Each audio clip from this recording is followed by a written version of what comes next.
Hello students, मेरा नाम है नूतन माधव। स्वागत है आपका नूतन इनसाइट्स मैथ्स में। आज हम पढ़ेंगे कक्षा 9 के फर्स्ट चैप्टर का थर्ड भाग 1.3 वास्तविक संख्याएं और उनका दशमलव प्रसार, real numbers and their decimal expansion.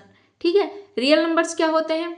Rational और इरेशनल संख्याओं का समूह या परिमेय और अपरिमेय संख्याओं का समूह क्या कहलाता है? वास्तविक संख्याएं। अब अभी तक तो हमने वास्तविक और परिमेय और अपरिमेय संख्याओं का डिफरेंस देखा था। ठीक है, अब हम इस डिफरेंस को कैसे फाइंड करेंगे? डेसिमल एक्सपांसन करके या दशमलव प्रसार करके। मतलब हमें जो संख्याएं दी गई हैं उनको हम डिवाइड करेंगे और जो पॉइंट के बाद जो संख्याएं आती हैं उनका क्रम को देख के हम इसको डिफाइन करेंगे कि ये परिमेय है, अपरिमेय है या कैसी हैं। ठीक है, तो हम देखते हैं कि यहाँ हमें एग्जाम्पल दिए गए हैं। पहले हम परिमेय संख्याओं की बात करते हैं। हमें 3 एग्जाम्पल दिए गए हैं, 10/3, 7/8 और 1/7, है ना। 10/3, 7/8 और 1/7। अब हम इनको डिवाइड करते हैं और इनका दशमलव प्रसार देखते हैं। ठीक है, देखिए ये हमें दिए गए हैं क्वेश्चन। तो 10/3 का डिवाइड करेंगे।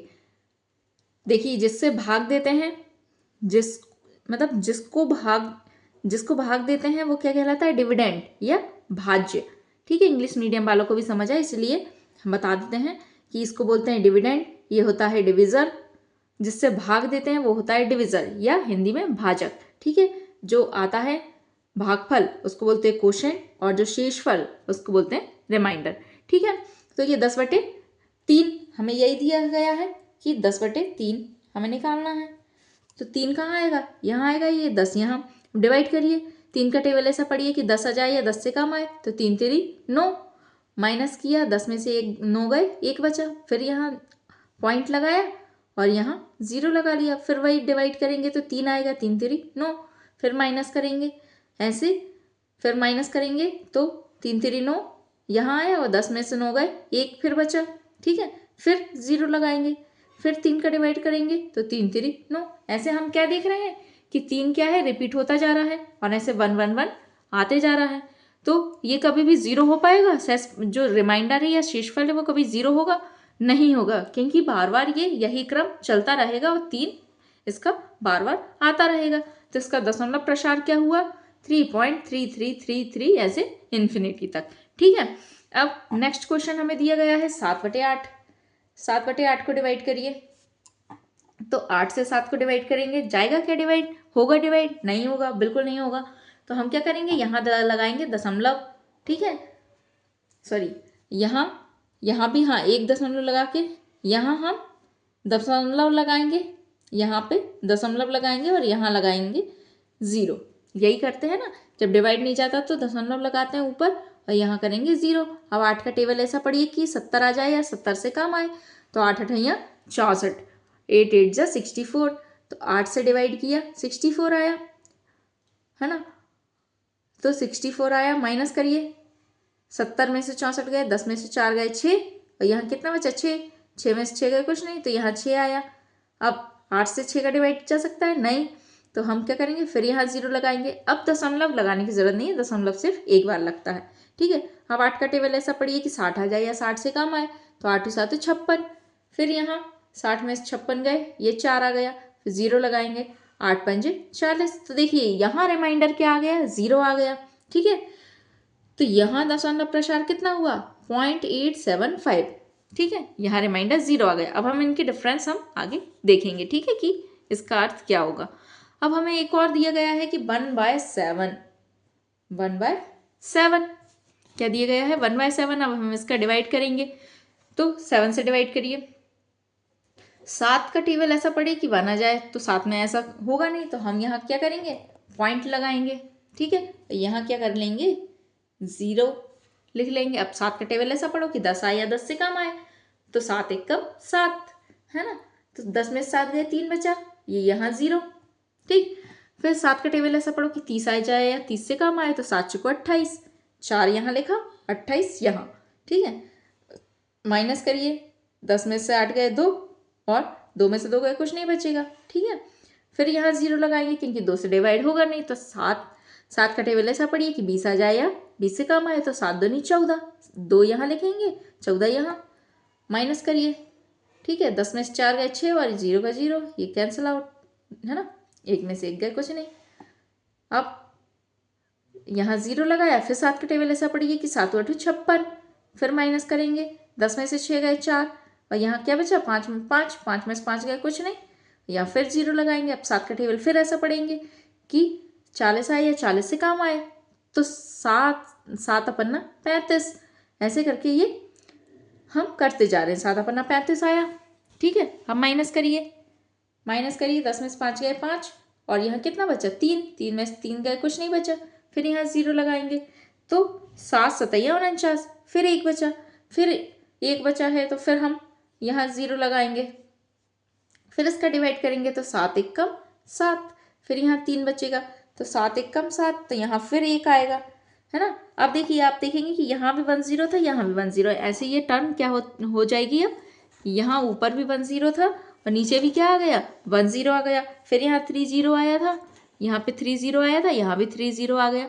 तो ऐसे ये टर्म अब रिपीट होते जाएगी। तो कितनी टर्म यहाँ पर क्या आया दशमलव प्रसार 0.142857 और फिर से वही संख्याएं रिपीट होने लगी, 142857 फिर से रिपीट होगी, ठीक है। तो अब हम इसी पे विचार करेंगे। देखिए, इसमें जो दिया गया है, हमें ये दिया गया है कि कुछ चरण के बाद कुछ उसमें क्या हो जाता है, रिमाइंडर 0 हो जाता है, कुछ में रिमाइंडर 0 नहीं होता, बल्कि वही संख्याएं क्या होने लगती हैं, रिपीट होने लगती हैं। तो यहाँ हमने देखा क्या रिपीट हो रहा है, सिर्फ 3 3 3 रिपीट हो रहा है। तो जो ये संख्याएं, कितनी संख्या रिपीट हो रही है, सिर्फ एक संख्या रिपीट हो रही है। कितनी संख्या रिपीट हो रही है, सिर्फ एक संख्या, 3 ही रिपीट हो रही है ना, बार बार, तो कितनी संख्या रिपीट हो रही है, एक संख्या रिपीट हो रही है। और हमें यहाँ डिविजर क्या दिया गया था, भाजक क्या दिया गया था, यहाँ पे 3 दिया गया था, ठीक है। तो जो 3 संख्या है, मतलब जो भाजक दिया गया है या डिविजर दिया गया है, उसमें जितनी भी संख्या मतलब रिपीट हो रही हैं वो इससे कम होंगी, ठीक है। कितनी संख्या रिपीट हो रही है, एक संख्या, और ये कितना है 3 है, मतलब ये भाजक क्या है, हमेशा ज़्यादा होगा, ठीक है। यहाँ तो ये 0 हो गया, तो इसमें कोई इतना ज़्यादा वो नहीं है। लेकिन यहाँ देखिए, यहाँ भाजक क्या दिया गया था, यहाँ भाजक दिया गया है 7, डिविजर कितना है 7, और रिपीट होने वाली संख्याएं क्या है 3 2 6 4 5 1। यहाँ क्या क्या है, आप यहाँ देखिए, ये था, यहाँ था 1, है ना, सॉरी यहाँ 3 था, फिर क्या आया 2 आया, फिर आया 6 आया, फिर 4, फिर 5, फिर 1 आने लगा, वही हमें दिया गया है 3 2 6 4 5 1, फिर से वही आने लगा, है ना। जैसे हमने देखा था ना, यहाँ 1 आया, फिर 3 आया, फिर 6 आएगा, तो ऐसे ही यहाँ ऐसे आने लगा। तो ये कितनी संख्याएं हैं, 1 2 3 4 5 6, ये जो रिपीट हो रही हैं वो संख्याएं कितनी हैं, 6 संख्याएं हैं, और भाजक की संख्या कितनी है 7। तो इसका मतलब क्या हुआ कि जो भाजक है वो हमेशा ज़्यादा होगा रिपीट होने वाली संख्याओं से, ठीक है। ये हमें आगे कई सारे क्वेश्चंस में मदद करेगा, ठीक। इतना समझ आया आपको। अभी हमने जो भी एग्जाम्पल देखे वो किसके लिए देखे, परिमेय संख्याओं पर। मतलब हमने ये बोला था कि 1/3 से डिवाइड करो तो ये क्या है, परिमेय संख्या। 1/7 को डिवाइड करो तो ये क्या थी, परिमेय संख्या, ठीक है। अब ये परिमेय संख्याओं में भी 2 स्थितियां होती हैं, कैसी कि या तो देखो 0 हो जाता है, शेष जो है 0 हो जाता है, तब तो वो क्या कहलाता है, उसको क्या बोलते हैं, दशमलव प्रसार को शांत दशमलव या टर्मिनेटिंग डेसिमल कहते हैं, ठीक है। जैसे आपने 7/8 वाला एग्जाम्पल देखा है ना, पहला एग्जाम्पल हमारा यही था ना, 7/8 का एग्जाम्पल था। तो उसमें दूसरा वाला एग्जाम्पल था 7/8 वाला, उसमें क्या हुआ था, वो 0 हो गई, उसका रिमाइंडर 0 हो गया था। ये देखिए, ये वाला रिमाइंडर क्या हुआ, 7/8 वाली कंडीशन में रिमाइंडर 0 हो गया था। तो ये दशमलव प्रसार जब रिमाइंडर 0 हो जाए कुछ रिपीटेशन के बाद, तो हम क्या बोलेंगे, ऐसे प्रसार को शांत दशमलव, ऐसे प्रसार को क्या बोलेंगे, शांत दशमलव या टर्मिनेटिंग, इंग्लिश में क्या बोलेंगे, टर्मिनेटिंग डेसिमल, ठीक है। लेकिन यदि जैसे ये दिया गया है, ये क्या हो रहा है 3 3 3 रिपीट होते जा रहे हैं, तो हम इसको कैसे लिखते हैं 3.3, और ये रिपीट होते जा रहे हैं, क्या रिपीट हो रहा है, सिर्फ 3 रिपीट हो रहा है, तो 3 के ऊपर हम बार लगा देते हैं, ऐसा एक सीधी लाइन खींच देते हैं, इसे क्या बोलते हैं बार, और बार का अर्थ होता है ये बार बार अनंत तक हम लिख सकते हैं 3 3 3 3, है ना, ऐसा। ठीक है, ऐसे ही यहाँ पे ये वाले उसमें 1/7 के उसमें यहाँ रिपीट क्या हो रहा है, 1 4 2 8 5 7 इतना रिपीट हो रहा है। मतलब हम फिर से और आगे बढ़ाते जाएंगे तो 1 आएगा, फिर 4 आएगा, फिर 2 आएगा, फिर 8 आएगा, फिर 5 आएगा और फिर 7 आएगा, ऐसे रिपीट होते जाएंगे। तो हम बार किस में लगाएंगे, 1 इतनी जो संख्याएं रिपीट हो रही उसमें, वहाँ तक हम बार लगाएंगे। और जब हम फिर से लिखेंगे तो ये इसको ही फिर वैसा के वैसा हम लिख सकते हैं। ठीक है, तो इस वाले दशमलव प्रसार को तो हमने क्या बोला, शांत दशमलव। अब जैसे ये जो रिपीट हो रहा है, इस दशमलव प्रसार को हम कहते हैं अनवसानी आवर्ती या नॉन टर्मिनेटिंग रैकरिंग। इसको क्या कहते हैं, नॉन टर्मिनेटिंग रैकरिंग, मतलब जिसका प्रसार कभी भी 0 नहीं होता। ये देखिए आपकी बुक में दिया गया है ना। दूसरे भागफल यदि पुनरावृत्ति हो जाए, है ना, मतलब बार बार रिपीट हो, तो हम उसे कहते हैं अनवसानी आवर्ती नॉन टर्मिनेटिंग रैकरिंग। ठीक है, जैसे वही एग्जाम्पल हमने दिया था 1.3, तो ये क्या चाहता है, 3 3 3 बार रिपीट होगा, वो 1/7 की कंडीशन में 1 4 2 8 5 7, फिर 1 4 2 8 5 7, तो ऐसे ये रिपीट होता जाएगा। और इसे हम कैसे डिनोट करते हैं, ये देखिए, ये 3 पे हम क्या लगा देते हैं, बार लगा देते हैं। ऐसे ही इसमें ये संख्या रिपीट हो रही तो इस पे हम बार लगा देंगे, मतलब इसका है कि ये बार बार रिपीट होते जाएगा। इतना समझ आया। अब देखिए, ये चीज़ तो हमने सिर्फ किसके बारे में कही, परिमेय संख्याओं के बारे में, है ना। परिमेय संख्याओं से हमें समझ आ गया, लेकिन अपरिमेय संख्याओं के लिए कैसे हम व्याख्या करेंगे। तो आइए हम अब अपरिमेय संख्याओं के बारे में देखते हैं। अपरिमेय संख्याओं का जो दशमलव प्रसार होता है, जैसे परिमेय संख्याओं में तो यदि रिमाइंडर 0 नहीं होता, शेषफल 0 नहीं होता, तो वो क्या करता है, रिपीट करने लगती हैं वही संख्याएं। लेकिन अपरिमेय संख्याओं में यदि रिमाइंडर 0 नहीं भी होता तो भी जो संख्याएं आती हैं वो रैंडमली आती हैं, मतलब रिपीट कुछ नहीं कर रहा। जैसे आप √2 का प्रसार देखेंगे, √2 की वैल्यू हमने देखी थी 1.414 होती है, फिर उसके आगे भी बहुत कुछ होता है। तो ये देखिए आप ये संख्या देखिए, इसमें कुछ भी रिपीट हो रहा है क्या, ऐसा कुछ भी रिपीट नहीं होता, रैंडमली संख्याएं आती जाती हैं। तो हम प्रसार करके ये देखते हैं कि ये क्या अपरिमेय संख्या है या परिमेय संख्या। अभी तक हम परिमेय संख्याओं के बारे में बात कर रहे थे, तो हम परिमेय संख्याओं को डिटेल में देखेंगे और उसके बाद फिर से अपरिमेय संख्याओं पर आएंगे।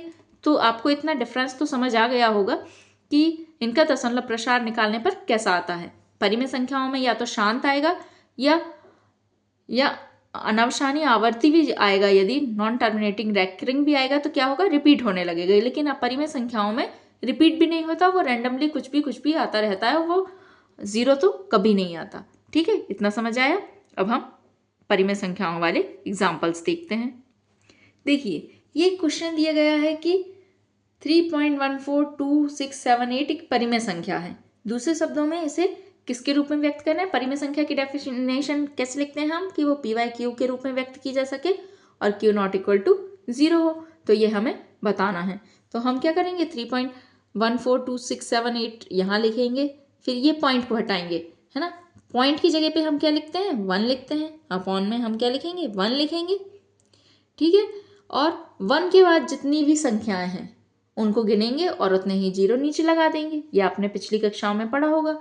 तो यहाँ पॉइंट के बाद कितनी संख्या है, 1 2 3 4 5 6, तो यहाँ हम 1 2 3 4 5 6 0 लगा देंगे। ठीक है, ये संख्या हमने परिमेय संख्या के रूप में बदल दी। अब आप बोलेंगे लेकिन ये अद्वितीय परिमेय संख्या तो है ही नहीं, क्योंकि इसमें बहुत कुछ कॉमन आ रहा है, ये भी सम है और ये भी सम है, ये भी इवन नंबर है, ये भी इवन नंबर है। तो हम इसको डिवाइड करके इसको और अद्वितीय नंबर ला सकते हैं, लेकिन हमें सिर्फ अभी इतना ही पूछा गया था कि परिमेय है या नहीं, तो हमने बता दिया कि इसको हम परिमेय संख्या के रूप में लिख सकते हैं। ठीक है, और अब हम उस स्थिति पर विचार करें जबकि दशमलव प्रसार अनवसानीय आवर्ती हो। यहाँ पे क्या था, ये दशमलव प्रसार अवसानीय आवर्ती था, मतलब शांत दशमलव था। ठीक है, अब अनवसानीय आवर्ती होगा, यहाँ पे ये प्रसार जब हम डिवाइड करेंगे तो क्या होगा, शांत दशमलव निकलेगा। अब हम इस पे विचार करते हैं। जैसे हमने 1/3 से डिवाइड किया था तो क्या आया था, ये आया था, बार बार 3 रिपीट हो रहा था। ठीक है, रिपीट 3 3 3 3 रिपीट हो रहा था। तो हम इसको क्या करेंगे, इसको परिमेय संख्या के रूप में परिवर्तित कीजिए। अब वहाँ तो ईजी था, ये कि हमने इसको डिवाइड में 0 0 लिख दिया। ठीक है, यहाँ हमें संख्या ज्ञात करनी है बिल्कुल एक्यूरेट, तो हम कैसे निकालेंगे वो हम देखते हैं। हम क्या करेंगे, 0.3 यहाँ पे ये 0.33 है तो इसमें बार लगा हुआ है। ठीक है, 0.3 क्या है तो इसे हम क्या मान लेंगे, x मानेंगे। क्या मानेंगे, x मान लेंगे। इस संख्या को x माना, x इक्वल टू 0.333। अब यही वह स्थिति है जहाँ हमें कुछ युक्ति लगानी है, तो आप लगाइए। इस साइड भी 10 से मल्टीप्लाई करेंगे और इस साइड भी 10 से मल्टीप्लाई करेंगे, तो करिए। 10x हो गया और 10 से यहाँ मल्टीप्लाई किया तो ये क्या हो जाएगा, जब हम किसी संख्या में 10 का मल्टीप्लाई करते हैं, जैसे आप यहाँ देखिए ये 3.3 में हम 10 का मल्टीप्लाई करेंगे। ये हम एग्जाम्पल दे रहे हैं। ठीक है, तो यहाँ हम 10 का मल्टीप्लाई करेंगे तो कितना है, पॉइंट हटा दीजिए, अभी पॉइंट को भूल जाइए। ये कितना है, 33 है। और जब हम 10 से मल्टीप्लाई करते हैं तो क्या आता है, 0 का 0 एक पीछे लग जाता है। अब आप दशमलव गिनिए, यहाँ आपको दशमलव दिख रहा है क्या, नहीं।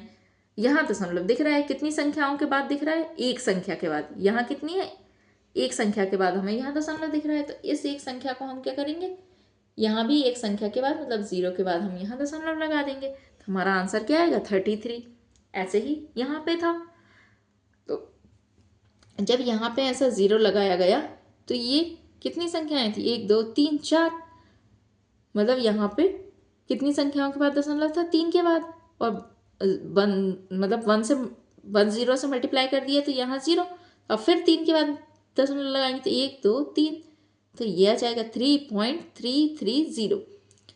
3.330 आप 0 यहाँ लगा सकते हो, मतलब 0 तो हमने मल्टीप्लाई किया था इसलिए लगाया था, तो यहाँ ये हो जाएगी संख्या। ठीक है, अब हम क्या करेंगे, ये मल्टीप्लाई हुई, ये संख्या हमारी आ गई। अब हम ये कर सकते हैं कि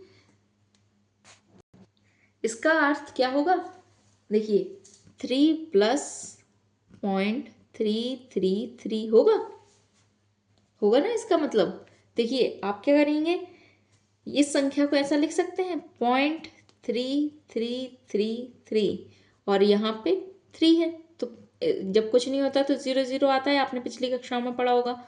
और इनको जोड़िए तो क्या आएगा, 3.0 का 0 333 ये आएगा। तो हम इसको ऐसा लिख सकते हैं 3 प्लस 3.33 ऐसे लिख सकते हैं ना। तो ये क्या हो जाएगा 3, और ये जो 0.33 की वैल्यू है वो क्या है, x है, तो यहाँ 3 प्लस एक्स इस फॉर्म में लिख सकते हैं, चूंकि x बराबर क्या है, ये है। ठीक है, अब ये वैल्यू क्या है, ये वाली जो वैल्यू है आप यहाँ देख रहे हैं, देखेंगे ये जो वैल्यू है किसके बराबर है, 10x के बराबर है। 3.333 ये किसके बराबर है, 10x के बराबर है। और ये वाली वैल्यू 10x के बराबर है, ये हमने वैसा का वैसा लिख दिया। ठीक है, अब इसको सॉल्व कीजिए सॉल्व। तो हम क्या करते हैं, x को एक साइड कर लेते हैं और बाकी संख्याओं को एक साइड कर लेते हैं। तो 10x, ये x का है ना, प्लस में है तो इस साइड क्या हो जाएगा, माइनस में हो जाएगा। ठीक है, माइनस और इक्वल टू, ये क्या बचा, इधर सिर्फ 3 बचा। ठीक है, ये 10 है और इसके आगे कुछ नहीं है, मतलब क्या है, 1 है, तो 10 में से 1 गए, क्या बचा, 9x 9x। ठीक है, और ये 3 वैसा के वैसा। अब यहाँ फिर x लिखेंगे। अब ये काय में है, अभी तक प्लस माइनस में था तो हम आजू बाजू कर रहे थे। अब ये काय में है, ये मल्टीप्लिकेशन में है, तो 3 वैसा के वैसा और 9 कहाँ आ जाएगा, नीचे आ जाएगा, क्योंकि ये क्या है, मल्टीप्लाई में है, तो अब काय में आएगा, डिवाइड में आएगा। ठीक है, अब कैंसिल आउट करिए, 3 1 ज़ा 3 और 3 3 ज़ा 9, तो क्या आया परिमेय संख्या, 1/3। ऐसे हम परिमेय संख्या निकाल सकते हैं। ऐसे ही हमें एक और क्वेश्चन दिया गया है 1.272727, तो यहाँ क्या चीज़ रिपीट हो रही है, 2727, तो हमें ये परिमेय संख्या के रूप में व्यक्त करना है।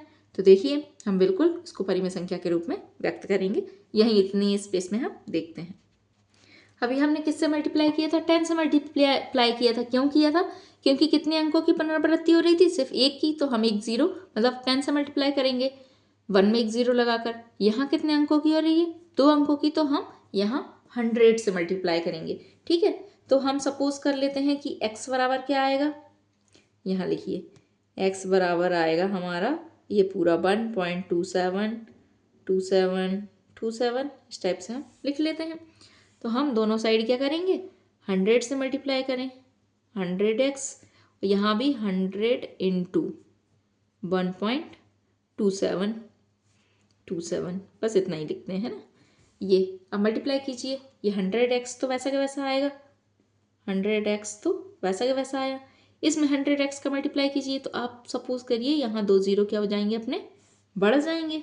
ठीक है, तो 2 जीरो बढ़ेंगे तो यहाँ पे कितनी संख्याओं बाद पॉइंट आ रहा था, 1 2 3 4, 4 संख्याओं बाद। अब यहाँ करिए 1 2 3 4, तो यहाँ आ जाएगा पॉइंट, तो ये क्या आएगा 127.27, ऐसे ही लिखते हैं ना। अब क्या कर सकते हैं हम, इसको हम कैसे लिखेंगे, इसको हम लिखेंगे x के फॉर्म में। देखिए यहाँ पे क्या था, पॉइंट के बाद संख्याएं स्टार्ट हो रही थी, लेकिन यहाँ 1 के बाद, 1 पॉइंट के बाद संख्याएं स्टार्ट हो रही हैं, तो हम इसमें से एक घटा देंगे। मतलब ये 126 है ना, तो इसको 127 है ना, तो इसको हम 126 बनाएंगे, 126 प्लस, अब यहाँ 1 से है तो 1.2727, ऐसे हम इससे लिख सकते हैं, बिल्कुल लिख सकते हैं। इसमें से एक माइनस कर दो तो ये हो जाएगा 126, यहाँ क्या बचेगा, 1 बचेगा, है ना। 127 में से 127.27 में से 1 माइनस किया, ये ऐसा करिए 126 प्लस 1, एक जोड़ दीजिए आप इसमें, तो ये क्या हो जाएगा 127.27, यहाँ कुछ नहीं है मतलब 0 है, 2727 ऐसा हम लिख सकते हैं। तो वही है, इसमें से हमने एक माइनस कर दिया या 126 में एक जोड़ दिया, जैसा आप समझ सकते हो वैसा समझ लीजिए। तो 127 में से एक माइनस किया तो 126, तो यहाँ क्या बचा 1.2727, ऐसा हम इसे लिख सकते हैं। अब यहाँ 100x तो वैसा के वैसा आया, और ये जो संख्याएं हैं अब हम इसे कैसे डिनोट करेंगे, 126 प्लस 1.2727 को हमने क्या लिखा, किसके बराबर है, x के बराबर है। ठीक है, इतना लिखा। अब हम इसे यहाँ पे सॉल्व करते हैं। अब आप देखिए कि ये 10x, ठीक है, और x कहाँ आ जाएगा, x प्लस में है तो इस साइड आके काय में आएगा, माइनस में आएगा। और 126 वैसा के वैसा, 10 में से एक गए 9x, और ये क्या हो जाएगा 126x इक्वल टू, ये काय में मल्टीप्लाई में, यहाँ आके किस में आएगा, डिवाइड में आएगा। ठीक है, तो ये जो परिमेय संख्या है वो कितनी आई, 126/3। हम इसे और भी सिंप्लीफाई कर सकते हैं, जैसे आप देख रहे होंगे ऊपर भी 3 से डिवाइड जा सकता है, नीचे भी, तो दीजिए 3 चिक्को, ये 12 है ना, तो 3 का टेबल ऐसा पढ़िए कि 12 आए या 12 से कम आए, तो 3 चिक्को 12, और 6 है ये, तो 3 दूनी 6, फिर 3 तिरी 9, एक बार और डिवाइड कर सकते हैं। ठीक है, देखिए आप सोचे होंगे इतनी जल्दी कैसे पता चला कि 3 से डिवाइड हो सकती है ये संख्याएं, तो हम एक ट्रिक भी लगाते हैं। आप इन संख्याओं को गिनिए, ये जो है ना 9 तो हमें दिख रहा है कि 3 से डिवाइड होगा, लेकिन आप इन संख्याओं को गिनिए, 1 और 2 कितना हुआ, 3 हुआ, 3 और 6 कितना हुआ, 9 हुआ, और 9 काय से डिवाइड होता है, 3 से डिवाइड होता है, मतलब ये संख्या भी 3 से डिवाइड हो सकती है। ऐसे यहाँ देखिए 4 और 2 क्या होता है, 6 होता है, और 6 3 से डिवाइड हो सकता है, तो मतलब ये संख्या भी 3 से डिवाइड होगी। ये 3 के लिए ट्रिक लगती है ना। तो 3 से डिवाइड करिए, 3 एकम 3, 1 बचा, 3 छिको 12, 3 एकम 3, तो 14/1 या 42/3, ये क्या हो गई, एक परिमेय संख्या। ठीक है, इतना समझ आया, जहाँ Q नॉट इक्वल टू क्या है, 0 है, और इसे हम P/Q के फॉर्म में लिख पा रहे हैं। ठीक, सॉरी यहाँ पे छोटी सी मिस्टेक हो गई, यहाँ 10x की जगह 100x है ना, यहाँ 100x है तो यहाँ भी 100x आएगा, तो ये कितना हो जाएगा 99x हो जाएगा, तो ये 126/99 आएगा। ठीक है, तो जो डिवाइड होगा वो ऐसा आएगा 42/33। ठीक, तो हमारी परिमेय संख्या क्या होगी, 126/99 या 42/33 या 14/11। ठीक है, हमारी परिमेय संख्या क्या होगी, 14/11। हमने परिमेय संख्याओं के बहुत सारे एग्जाम्पल देख लिए, अब हम अपरिमेय संख्याओं के बारे में पढ़ेंगे। अपरिमेय संख्याएं कैसे हम बताते हैं कि परिमेय संख्याएं तो P/Q, जहाँ Q नॉट इक्वल टू 0 हो, और जिन्हें इस फॉर्म में नहीं लिखा जा सकता वो क्या होती हैं, अपरिमेय संख्याएं। अब एक परिमेय संख्या का दशमलव प्रसार या तो शांत होता है या अनावसानी आवर्ती होता है ना, टर्मिनेटिंग होता है, या नॉन रेकरिंग होता है। ठीक है, अब साथ ही वह संख्या जिसका दशमलव प्रसार शांत या अनावसानी आवर्ती ना हो, आवर्ती है वह एक परिमेय संख्या है ऐसा बोल सकते हैं ना कि जिसका प्रसार या तो शांत हो या अनावसानी आवर्ती हो, वो क्या है, परिमेय संख्या। और अपरिमेय संख्या क्या है? अपरिमेय संख्या का दशमलव प्रसार हमेशा अनावसानी अनावर्ती होता है, नॉन टर्मिनेटिंग नॉन रैकरिंग। ठीक है, ना तो टर्मिनेटिंग होगा ना ही रैकरिंग होगा। ठीक है, अनावसानी अनावर्ती। तो ये कैसा होता है? अभी हमने थोड़ी देर पहले देखा था, जैसे एस है, ये कोई संख्या है एस, इसमें देखिए 1 0, फिर 1 1 0, फिर 3 बार 0, फिर 4 बार 0, 4 बार 1, फिर 0, ऐसे मतलब रिपीट कुछ नहीं हो रहा, बस बढ़ती जा रही हैं संख्याएं। ऐसे ही अब हमने सबसे पहले अपरिमेय संख्याएं कौन सी पढ़ी थी? √2 और पाई, स्पेशली यही संख्याएं पढ़ी थी। ऐसे ही √3, √5, √6 ये संख्याएं भी क्या होती हैं? अपरिमेय संख्याएं होती हैं। तो √2 का हमने प्रसार देखा, देखिए आपको कुछ भी रिपीटिंग दिख रहा है? कुछ नहीं। ऐसे ही पाई की वैल्यू 3.1415 ऐसे बढ़ती जा रही है, लेकिन कुछ भी रिपीटिंग नहीं है।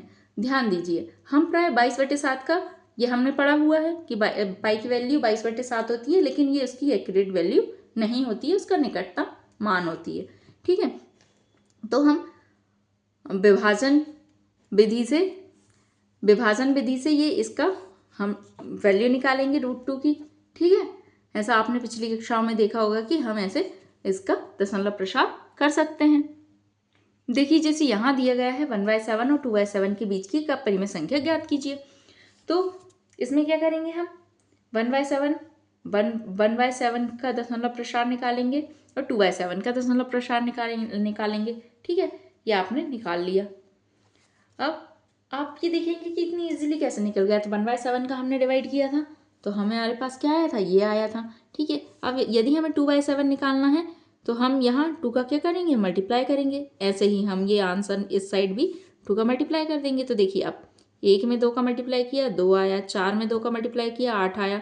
ऐसे ही मतलब यहाँ से करेंगे, 2 7 14, 4 1, 2 5 10, मतलब मैं यहाँ आपको करके दिखाती हूँ। 2 8 5 7 में 2 का मल्टीप्लाई कर दो, 2 7 14, 2 5 10 और 1 11, 2 8 16 और 1 17, 2 2 4 और 1 5, 2 6 8 और 2 1 2।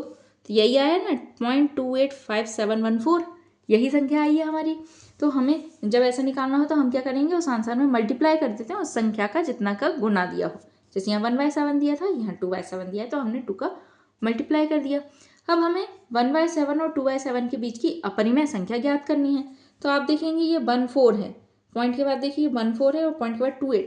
तो इनके बीच की कोई भी संख्या ऐसी निकालिए, इनके बीच की संख्या आप निकालेंगे तो कैसे? 14 के बाद क्या आता है? 15 आता है। सपोज में कर लीजिए, है ना, क्योंकि यहाँ एक्यूरेट वैल्यू तो हम निकाल नहीं पाएंगे। तो 0.15, ठीक है, फिर 0 लगाया 15, फिर 2 0 लगाया, फिर 15, फिर 3 0, ऐसे 4। तो ऐसे करके ये अपरिमेय संख्याएं हम निकाल सकते हैं। ठीक है, अब हमें प्रश्नावली दी गई है, प्रश्नावली 1.3। तो इसके हम अब क्वेश्चंस सॉल्व करेंगे। कुछ क्वेश्चंस हम सॉल्व करेंगे, कुछ क्वेश्चंस आप सॉल्व करके देखिएगा। देखिए, यहाँ क्वेश्चन दिया गया है, निम्नलिखित भिन्नों को दशमलव रूप में लिखिए। ये डेसिमल्स हैं, इन्हें क्या करना है? हमें दशमलव फॉर्म में लिखना है ना, और दशमलव प्रसार हमें बताना है। तो हम इन्हें दशमलव फॉर्म में कैसे लिखेंगे? डिवाइड विधि से डिवाइड करेंगे इनका। तो आप यहाँ पहला वाला क्वेश्चन देखिए, यहाँ क्या दिया है? 36/100। तो हम इसे सीधा सीधा, आपने ऐसा भी डिवाइड करना सीखा होगा कि यदि 2 0 है तो हम यहाँ क्या करते हैं? कितने 0 हैं वो संख्याएं गिनते हैं, उसके बाद पॉइंट लगा देते हैं, हमारा आंसर आ जाता है। ठीक है, लेकिन हम इसे पूरा भी करके देखेंगे, लेकिन आप पहली बार ऐसे देख लीजिए कि 2 0 हैं, ऊपर कितनी संख्या? 1 और 2, तो पॉइंट कहाँ जाएगा? यहाँ आ जाएगा, यहाँ आ जाएगा, 3 के पहले 3। तो इसका आंसर क्या आएगा? 0.36। अब इसमें कुछ भी शेष बचा क्या? कुछ नहीं शेष बचा, इसलिए इसका आंसर आएगा 0.36। और ये कैसा प्रसार होगा? शांत दशमलव प्रसार या टर्मिनेटिंग डेसिमल होगा। ठीक है, हम इसको कॉपी पे करके देखते हैं। तो हम कैसे करेंगे? यहाँ पे ऐसे करते हैं, यहाँ लिखेंगे 36। यहाँ क्या आता है? भाज्य आता है ना, डिविडेंड आता है, और यहाँ डिविज़र आता है। तो डिविज़र क्या होगा? 100। अब 100 मतलब ये 36 है, तो 36 क्या 100 से डिवाइड हो पाएगा? नहीं। तो हम क्या लगाएंगे? यहाँ पॉइंट लगाएंगे, और यहाँ लगाएंगे 0। ठीक है, अब क्या हो गया 360, तो 100 का टेबल ऐसा पढ़ो 360 आए या 360 से कम आए, तो हम क्या करेंगे इसमें 300 3 बार गुणा करेंगे 300 आएगा ना, 4 बार करेंगे 400 आ जाएगा, 400 इससे ज़्यादा है तो हम सिर्फ 3 बार करेंगे, ये 3 है ना, तो ये 3 बार किया तो 300 माइनस करिए, 0 का 0, 6 का 6, ये कैंसिल। अब 60 से डिवाइड जाएगा क्या, नहीं, तो हम यहाँ 1 का बार और 0 लगाएंगे और 6 बार मल्टीप्लाई कर देंगे, है ना, 1 का 6 में मल्टीप्लाई करेंगे 6 आएगा और 2 0 का 0, तो ये क्या हो जाएगा 600, माइनस करो 600 में 600 का है कुछ नहीं, तो हमारा आंसर क्या आया 0.36, क्या आया है 0.36, और 0.36 क्या है शांत दशमलव प्रसार। ठीक है, टर्मिनेटिंग दशमलव प्रसार। अब सेकंड क्वेश्चन देखिए, अब सेकंड क्वेश्चन देखेंगे 1/11, तो हम क्या करेंगे फिर वही डिवाइड का रूल, तो यहाँ आएगा ओनली 1, यहाँ से 1 और डिवाइड किससे करना है 11 से, तो 11 का 1 से डिवाइड करेंगे तो हो पाएगा क्या, नहीं, तो हम यहाँ लगाएंगे पॉइंट और यहाँ लगेगा 0। अब ये कितना हो गया 10, तब भी 10 क्या है 11 से छोटा है, डिवाइड होगा क्या, नहीं होगा, तो हम फिर एक और 0 लगाएंगे। तो 11 का टेबल ऐसा पढ़ो 100 आए या 100 से कम आए, तो आप देखेंगे 11 नमा के 99, है ना, 11 का 9 में मल्टीप्लाई करेंगे 99 आएगा, तो यहाँ माइनस कर दीजिए, 100 में से 99 गए, 100 में से 99 गए, क्या बचेगा 1, या आप ऐसे देखिए कि यहाँ से हमने उधार लिया, ये हो जाएगा 10 और ये हो जाएगा 9, 10 में से 9 गए 1 और 9 में से 9 गए कुछ नहीं। ठीक है, अब हो पाएगा क्या, तो वही 2 0 हम फिर लगाएंगे, यहाँ आएगा 11 नमा के 99। ठीक है, ये 99, तो हमारे पास क्या रिपीटिंग आते जाएगा, 99, और यहाँ क्या बचेगा 1 बचेगा, यहाँ 1 बचेगा, फिर वही 2 0 लगाएंगे, तो हमारे पास क्या रिपीट होते जा रहा है 9 रिपीट होते जा रहा है, तो इसका जो दशमलव प्रसार आया वो क्या आया 9.9 और उसके ऊपर बार, तो ये क्या होगा अनावसानी आवर्ती मतलब नॉन टर्मिनेटिंग रैकरिंग, अनावसानी आवर्ती मतलब नॉन टर्मिनेटिंग रैकरिंग, मतलब इसमें जो है रिपीट होते जाएगा। तो ये कैसी, ये सभी संख्याएं क्या है, दिखने में ही दिखाई दे रही है हमें कि ये परिमेय संख्याएं हैं और इनका दशमलव प्रसार या तो शांत आएगा या अनावसानी आवर्ती आएगा। ठीक है, अब थर्ड क्वेश्चन हमें दिया गया है 4 सही 1/8। अब आप कैसे डिवाइड करेंगे, तो पहले तो आप इसको सिंप्लीफाई कीजिए, तो हम क्या करते हैं इसका इसमें मल्टीप्लाई करते हैं और फिर जो मल्टीप्लाई आता है उसमें इसको जोड़ देते हैं, यही करते हैं ना। तो 8 का टेबल 4 बार पढ़िए, 8 6 को 32 और 1 को हम जोड़ देंगे, 32 और 1 क्या हो गया 33/8। ठीक है, अब आप डिवाइड करिए, ये हुआ, यहाँ आएगा 33 और यहाँ आएगा 8। अब 8 का डिवाइड करिए, 8 का टेबल ऐसा पढ़िए 32 आया 32 कम आए, तो 8 6 को 32। ठीक है, ये माइनस किया 1 आया, ये 0।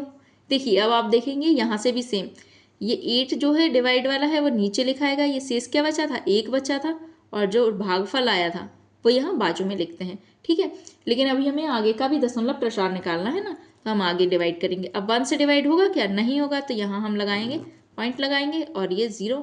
8 का टेबल ऐसा पढ़िए कि 10 आया 10 से कम, तो 8 1 कम 8, फिर माइनस करो तो 2 आएगा, फिर 0 लगाएंगे, 8 दूनी 16, फिर कितना आएगा 4 आएगा, 20 में 16 गए 4, फिर 0 लगाएंगे तो 8 पंजे 40।